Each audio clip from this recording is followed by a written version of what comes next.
Ayan mga Diyas, kung naalala nyo pa yung XA200 na wineringan natin, yung putol yung kanya mga wires. So dito walang problema sa ginawa natin.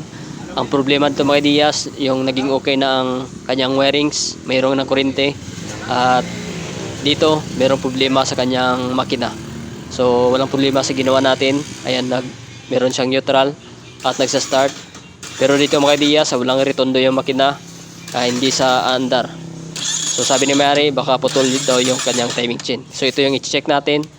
So ulitin ko, walang problema sa ginawa natin. Kasi dito, yung sinabi ko sa video natin, na-top overhaul ng ibang mekaniko ito.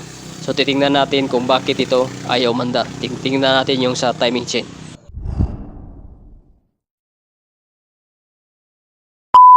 Ayan, bago tayo magdesisyon na ibaba yung makina, titingnan muna natin dito. Titingnan natin kung ikot yung kanyang sa timing chain, yung sa camshaft. Dahil kung hindi siya ikot, ibig sabihin putol ang timing chain o nabaklas banda sa ilalim. So titingnan muna natin dito, i-confirm muna natin. Dahil kung hindi ikot yung sa ating camshaft, yung sa timing chain natin, ay ibaba natin itong makina. Ayan, sobrang luwag na kanyang timing chain. Try natin i-start. Huwag lang natin patagalin. Start natin. Ayan mga Diyas, hindi sa umikot yung ating sa camshaft. Ibig sabihin, putol or nabaklas. So buksan natin. Ayan, buksan muna natin mga Diyas. Titingnan natin sa loob kung putol siya or nabaklas lang. So buksan na natin at i-fast forward natin para hindi masyadong haba yung video natin.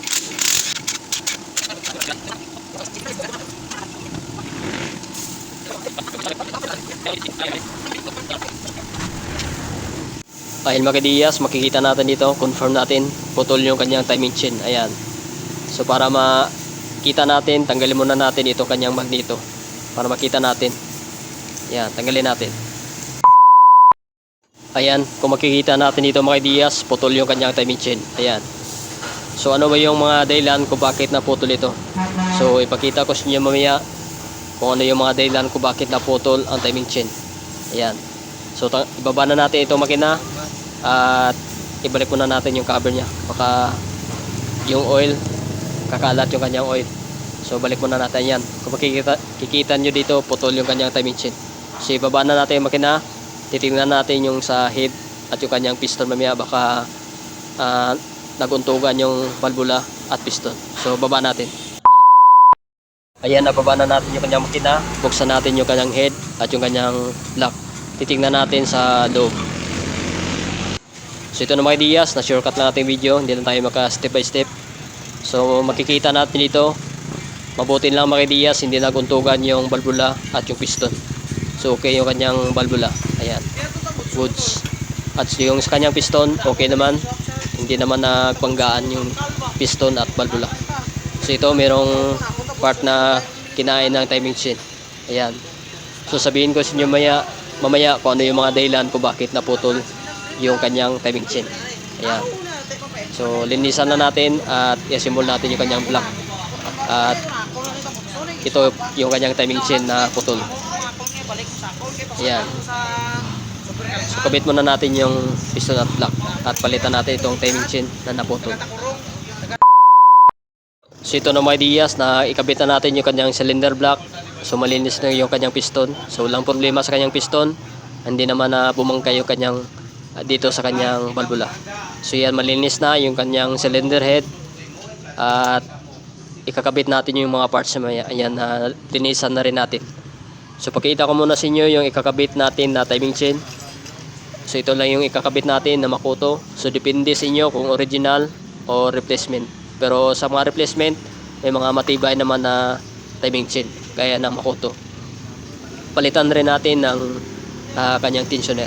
So isa sa mga dahilan kung bakit naputol ang timing chain dahil sa tensioner na nilagay nila. So pakita ko sa inyo. Ayan, nakabit na natin yung cylinder head. So hindi lang tayo maka step by step. Bigyan ko kayo ng tips at para alam nyo kung kayo ay magkabit ng timing chain.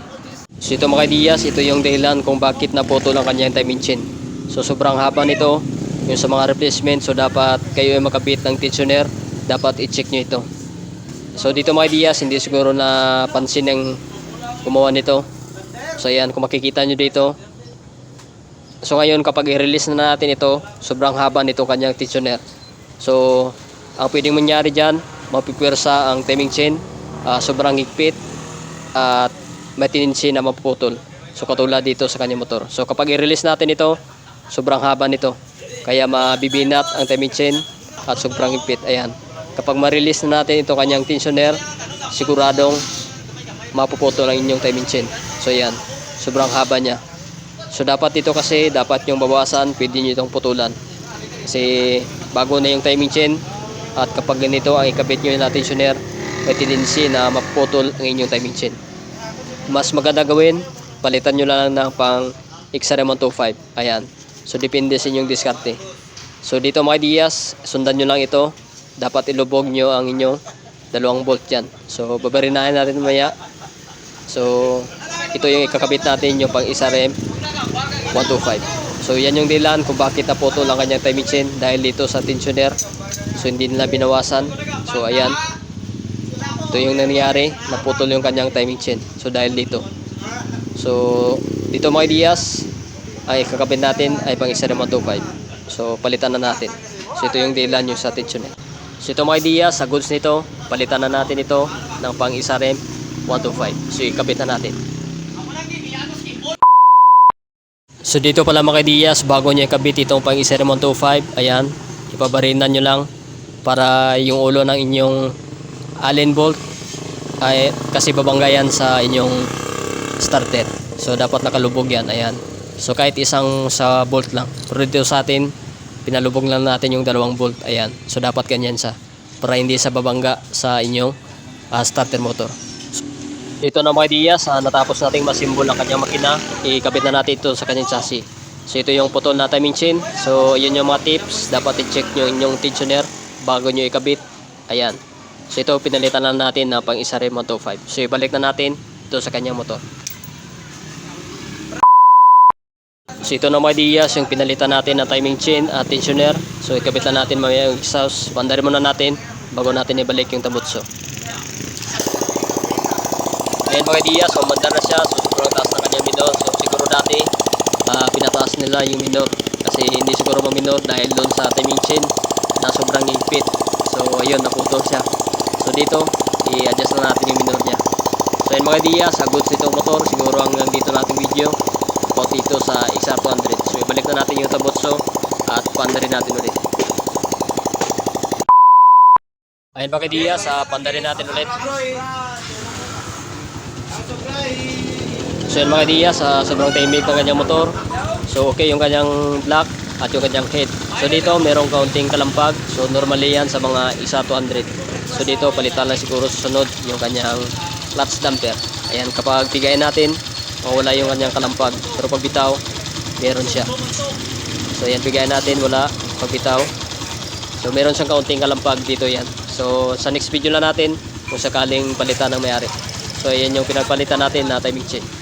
So yan, hanggang dito na ating video about dito sa XR200.